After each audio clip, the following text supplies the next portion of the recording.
Safadas confeiteiras! A aula de hoje, nós vamos te ensinar o quê?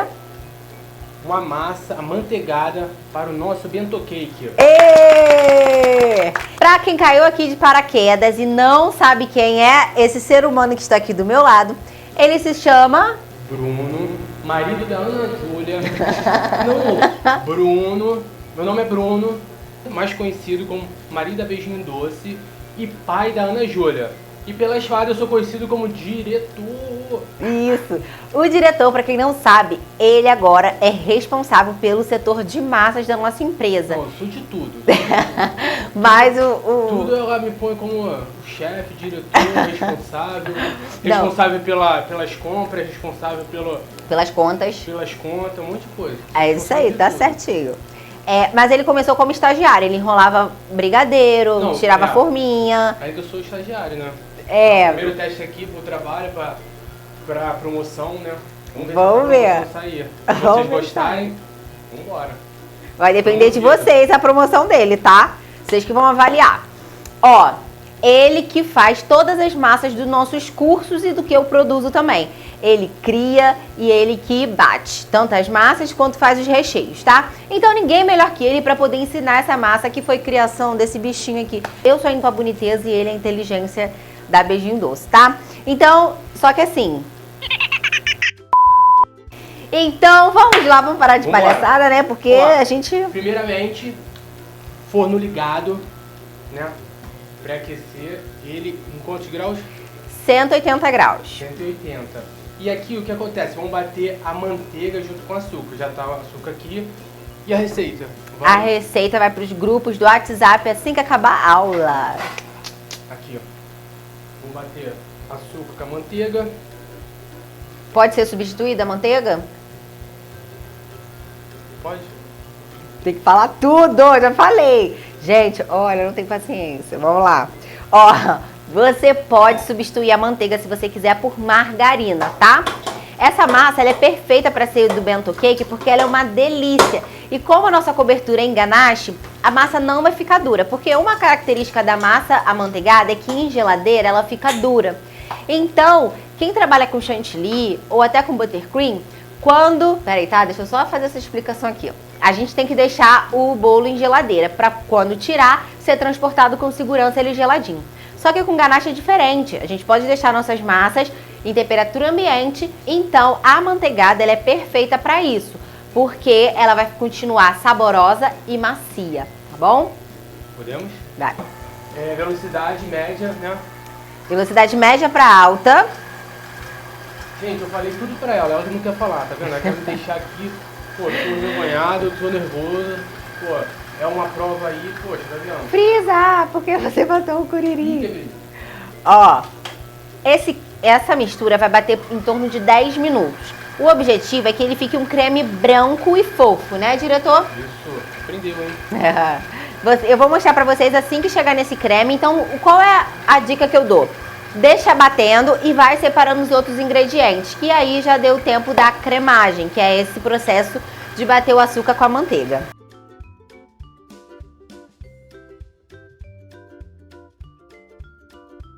Pô, bateu já o tempo já? Ai, eu esqueci. Juliana, eu pedi pra você marcar o tempo. Eu esqueci, eu tava aqui no Instagram, esqueci. Então faz um favorzinho. Pega o aí pra mim, por favor. Quebrou, por favor. Tá bom, vou bater o ovo. Mostra pra lá. Olha como ficou. Bem branquinho, mais pra baixo. Bem branquinho e fofo. Bom, já que o diretor me deu essa função aqui agora de última hora de quebrar os ovos, eu vou aproveitar e vou explicar uma coisa pra você, tá? Em todas as nossas receitas, nossos ovos são pesados. E por quê? Existem várias classificações de ovos, então você não sabe qual é que eu usei e nem eu sei qual que você tem na sua casa, tá? Tem ovo que tem 60 gramas, outro 50, outro 30. Então, se eu te peço 5 ovos, e são 5 ovos jumbos, e você coloca 5 ovos pequenos, essa massa vai ficar ressecada, ela não vai ter uma hidratação que ela precisa ter para poder crescer e ter estrutura para um bolo decorado, por exemplo. Então, o mais eficiente é a gente pesar os ovos. E aí, como é que eu faço? Ó, é 1 a 1. pego assim, ó, separado e coloco.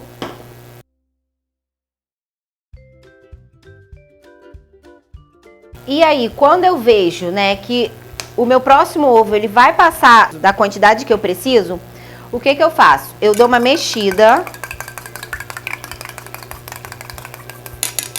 Ó, misturo tudo e aí sim eu jogo aqui até chegar na quantidade pedida na receita, tá? O que sobrar você faz o omelete, você faz amassa uma banana e faz uma panqueca, vai ficar maravilhosa. E pra colocar na massa,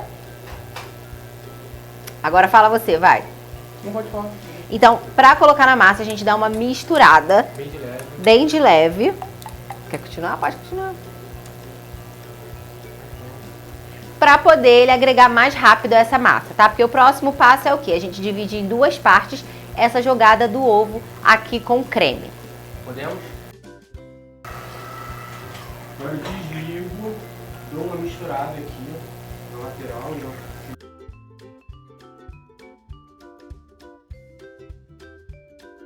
Acrescento a segunda, a outra metade.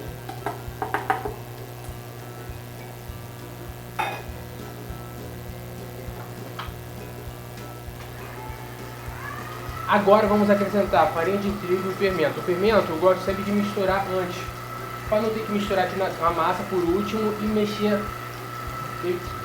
mais, né? E criar o... Desenvolver o glúten, tá? Então o que o diretor vai fazer aqui? Ele vai misturar o fermento na farinha para evitar depois de tudo misturado ter que misturar novamente e acontecer alguma coisa. E qual é a etapa que a gente vai fazer agora? A gente vai dividir jogadas entre líquido e sólido, tá? A gente sempre começa com sólido e termina com sólido. Eu vou intercalar entre a farinha e o leite.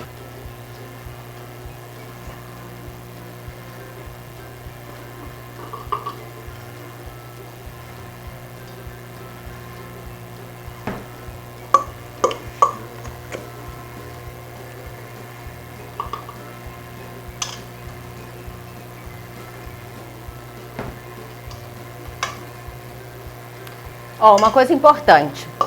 O diretor tá batendo nessa batedeira porque ela é a KitchenAid. Ai, que luxo! E essa batedeira, ela tem a velocidade 1 dela é misturador, não é batedor. Então, ela mistura lentamente todos esses ingredientes, mas eu também nem gosto de finalizar nela. Eu gosto de que o diretor termine no braçal. Isso, vai lá.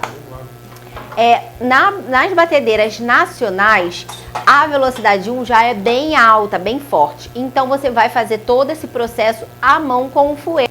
Aqui, ó, ele tá terminando de bater. Vai mostrando para ela assim, ó, vira o bowl e mostra, ó. Sim, isso, ó, tá vendo? Ó, a massa, ela fica tipo um mousse, tá? E se ela der uma talhada, não entre em desespero que a massa vai dar certo, tá? Isso é uma das consequências que podem acontecer na massa do método cremoso, tá bom? E sempre usar em temperatura ambiente, todos os ingredientes. Isso, todos os ingredientes em temperatura ambiente ajuda muito a evitar ela talhar. O que pode acontecer por ela ter talhado é a massa esfarelar um pouco mais, mas ela ainda vai continuar fofa, saborosa e perfeita para você fazer seus bolos. E aí você vai fazer esse trabalho na mão, porque conforme a farinha entra em contato com os líquidos e tem esse movimento muito forte, ela acaba desenvolvendo glúten. E o glúten para uma massa de bolo não é legal, porque vai deixar o bolo pesado, o bolo elástico, e a gente não quer essas características num bolo. A gente gosta de um bolo fofinho, um bolo que cresce. Então, por isso, não se pode bater na batedeira, tá? Esse é o tabuleiro que vamos usar. Sim, a gente não vai usar forminha individual, tá? Porque Deus me livre, ter um monte de forminha aqui de 10 centímetros. O que a gente vai precisar é da forma e um aro, que na próxima aula eu vou te apresentar ele, tá? Agora, o diretor vai untar com desmoldante. Somente o fundo, tá? A lateral não precisa. E vamos jogar todo o conteúdo aqui no tabuleiro.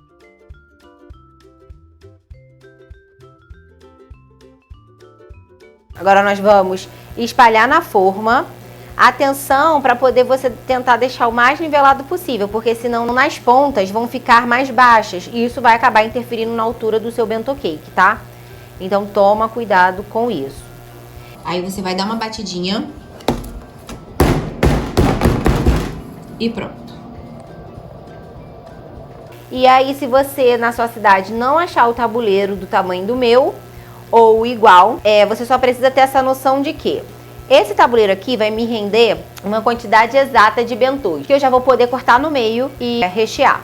Se o seu tabuleiro for maior, pode ser que você corte 2 discos para poder formar um bolo, tá bom? Então essa é a diferença. Você não precisa se prender a essa medida minha, você só precisa ter isso em mente, que se for maior, talvez você vai precisar de 2 discos para poder formar um bentô. Agora bota lá no forno e a gente vai deixar assar em torno de 40 a 35 minutos, depende do seu forno. Aqui eu brinco que forno é igual marido, cada um sabe o que tem em casa. Então não adianta falar que são 40 minutos, se o seu forno for mais forte do que o meu, vai ser mais rápido. Então fica de olho, vê se o status que você coloca de 180 está realmente batendo 180 graus, se não está mais abaixo ou acima. Se tiver acima, você diminui mais ainda, e se tiver abaixo, você aumenta essa temperatura para 200 graus, por exemplo, para você poder conseguir assar qualquer massa de bolo aí no forno da sua casa. Bom, fadas, meu bolo já assou. E aí, o que eu vou fazer para poder descobrir que ele tá 100% assado? Antes de espetar aqui no meio, que eu sei que a maioria faz isso, eu vou apertar, ó. Apertei, ele tá fofo, ele tá igual um pula-pula, indo e voltando, é sinal que ele já está assado. Se eu aperto e ele afunda, é porque ele ainda tá cru, eu tenho que deixar mais tempo. Depois que eu apertei, se eu tiver com medo, né, de ai meu Deus, será que tá 100% assado? Eu espeto o palito, tá? Se você espeta o palito antes dele estar 100% assado, o que acontece? Vai acontecer um choque térmico, né, com a temperatura daqui interna e a temperatura externa, e ele vai afundar no meio. Então esse é um jeito bem eficaz de você ver que o bolo tá, além de fofinho e maravilhoso, ele tá pronto. Desenformar o bolo, eu untei só o fundo. Na lateral eu vou pegar essa espátula aqui, ó, e vou enfiar bem aqui entre o bolo e a tábua e vou passar, tá? Sempre fazendo força para a forma e não para o bolo. Você pode enfiar a espátula aqui dentro do bolo e acabar furando ele. Então a força sempre é para o tabuleiro. Agora eu venho aqui, ó. E aí eu posso vir aqui com uma tábua, virar e depois desvirar, ou posso tacar aqui. E aqui tá o meu bolinho, vou deixar ele descansar pra gente poder cortar. Porque o que eu vou fazer aqui? Eu vou cortar com um aro esse tabuleiro aqui. Olha como ele é fofo, gente. Com essa massa aqui você pode trabalhar com bolo de andar, bolo de festa, tá? Ó, ela é segura. Depois que ela esfriar, ela vai estruturar. Então a gente precisa deixar essa massa esfriar 100% pra depois a gente vir cortar ela, tá bom? Agora, tá, eu vou botar ele de outro lado para poder sair a casquinha aqui de açúcar que tava em cima. E aí eu botei aqui no tapete de silicone, mas você pode botar no papel manteiga, papel alumínio, no que você tiver aí na sua casa, tá? Aí eu vou pegar aqui a forma, não repare que ela tá suja, porque eu acabei de fazer o bolinho. E vou virar. Por que eu vou virar? Porque aí já sai um pouco dessa camada de açúcar. Essa camada de açúcar é ruim? Não, mas só que ela atrapalha a absorção da calda, né? Então eu gosto de tirar ela. E aí, esse aro aqui, para essa forma, dá certinho 6 bolinhos, tá? Só que tem que ser bem rentezinho aqui a lateral, tá? Tanto em cima quanto a lateral. Então eu venho aqui, ó, e vou rodando e fazendo leve pressão aqui, até chegar lá embaixo. Se a massa estiver descansada, ela não vai esfarelar, tá? Como algumas fadas que eu contei que eu corto com o cortador, elas, ai, mas não esfarela? Não, se a massa estiver descansada, ela vai estar perfeita. Então, ó, coloquei aqui. Então, olha só que coisa econômica. Olha só que receita econômica. Com esses ingredientes, você vai fazer 6 bolos.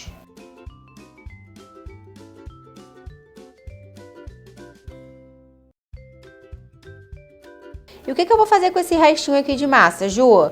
Você pode comer, Ou você pode congelar para fazer cake pop, caso você faça, né? Até para poder dar de brinde para os seus clientes, tá? Mas normalmente aqui, ó, a sobra que acontece é pouca. A gente come ou a gente doa, tá? Quando é muito. E ó, aqui eu vou doar aqui agora para uma pessoa que tá querendo. E olha essa massa, ela é bem úmida. Ela é bem úmida, tá? E fofa. E estruturada ao mesmo tempo, que é o que a gente precisa, tá? Ó, aí aqui eu pego meu mini bolo, ó. Tá lindo. E aí eu vou embalando ele no plástico filme, tá? Porque assim eu preservo a umidade dessa massa. Então é isso, finalizando, né, diretor? Isso. Ó, conto com vocês, hein? Minha promoção depende de vocês. Ah, é porque se depender de mim, gente, só vai ficar mesmo nos bastidores, porque o trabalho que deu pra gravar foi demais. Mas eu espero que vocês tenham gostado, tá? A gente tentou trazer aqui o humor, né? Ó, o dia a dia, o estresse. Nada é conto de fadas, mas também não é tão ruim que a gente não consiga melhorar, né? Não, diretor? Então... Ó, isso daqui, ó, esse bichinho aqui vai melhorar um dia, quem sabe? Não, então vamos finalizar aqui, tá? Vão lá no meu Instagram agora que essa aula acabou. E digam se você gostou da aula. Qual foi a maior sacada dessa aula de hoje? Se você gostou do diretor tá aqui. E se você tiver alguma dúvida, eu vou estar lá respondendo todo mundo, tá bom? Um beijo. Tchau. Até a próxima aula.